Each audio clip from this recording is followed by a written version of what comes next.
Now that I've eaten more oranges than you can find in an orchard and my curse technique has finally settled down, I'm feeling ready to get back in the saddle. Check the community tab to see what's happening about final upload week, and with that, let's forget about my brief battle with declining health and instead move into today's video topic, where I'll be discussing why personally, I think there is no such thing as Ultimate Alien X.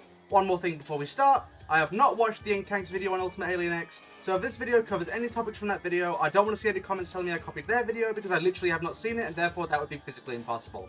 Don't spread false narratives, you dingus. Alright, with all that said, let's get right into it. It's hero time!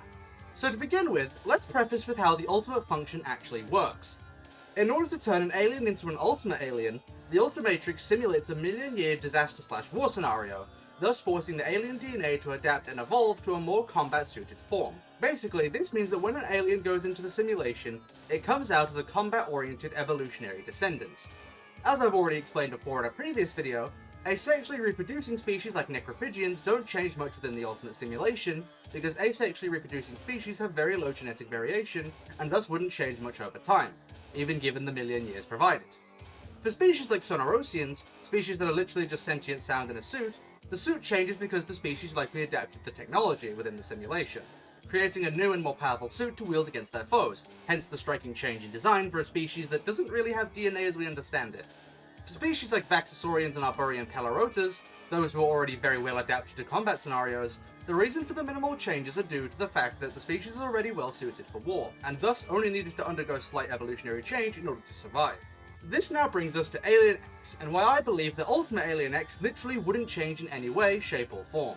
For a species like Celestial Sapiens, who live a measure of time unknown to us, they likely live too long for the ultimate simulation to even affect their biology over the million years provided, as so little reproduction and therefore genetic variation would occur in that time that it wouldn't lead to any significant change. On top of that, Celestial Sapiens are immune to universe-destroying weaponry and are seemingly invulnerable to physical damage.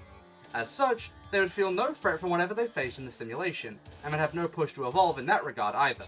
In addition, we must consider that Ben himself is a part of Alien X, and therefore Ben's own consciousness would undergo the million-year simulation. If you're a fan of Jujutsu Kaisen, you know what happens to a person when they're overloaded with a ton of information all at once, and considering how this is literally a million years of information being provided instantaneously, I don't think Ben's psyche would last after going through so much.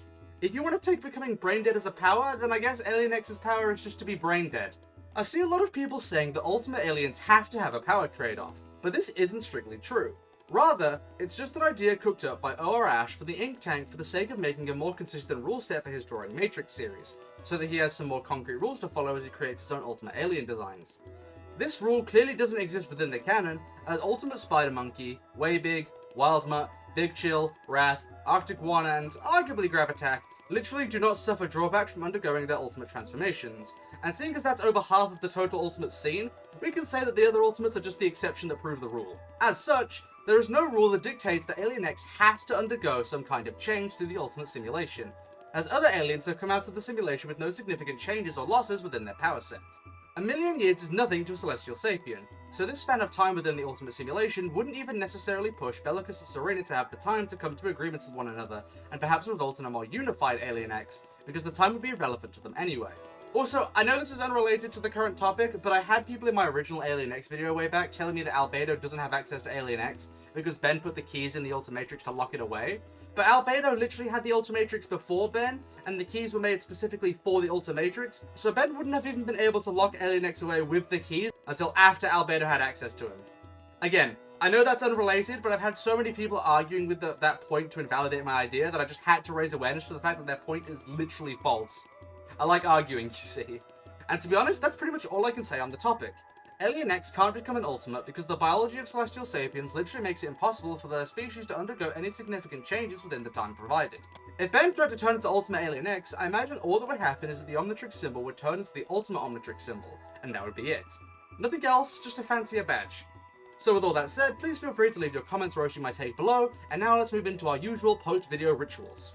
So, big thank you to our Thunderbeasts, Sharky, Riverjoy, and Victor Matusik. Now let's look at last video's poll, where I asked you guys if you would rather see Alien X, Spitter, Fast Track, or Stinkfly get more screen time in the franchise.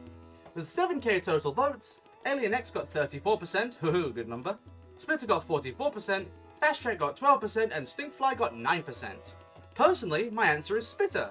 I know people say that the only reason anybody likes Spitter is because he's so mysterious and we don't know much about him, but honestly I really like his design. His power is fun to me despite how basic it is, and considering how at least some of the species are apparently space pirates, I think there's plenty interesting facts that we could learn about spheroids. Spitter is just really cool to me and I like how gross and goofy he is. So let's give a shout out to everybody who correctly guessed that I said Spitter. So, big shout out to Dragavian1875, John Mosby 634, Springo Owie, Great Ike Chuckwoo 4032, Leon Dyer 3855, Fantasy of Torah, Char Jacob, Robex Holic Foxy Fan 8552, Starlight Gem, Hydron Ultrix, Ace of Spades Productions 4189, Sharky, Danny the Toaster, Saul Goodman 2159, X2 PPG 268, Wyatt Walter Productions 9417, Ike King 6797, and Lightning 3891. Alright, and that's all of you. A lot of people got it right this time, so well done. Now let's move into this video's poll. This time, I'm going to be asking you guys a question that isn't actually related to Ben 10. So, out of the following machine-based superheroes, who is your favourite?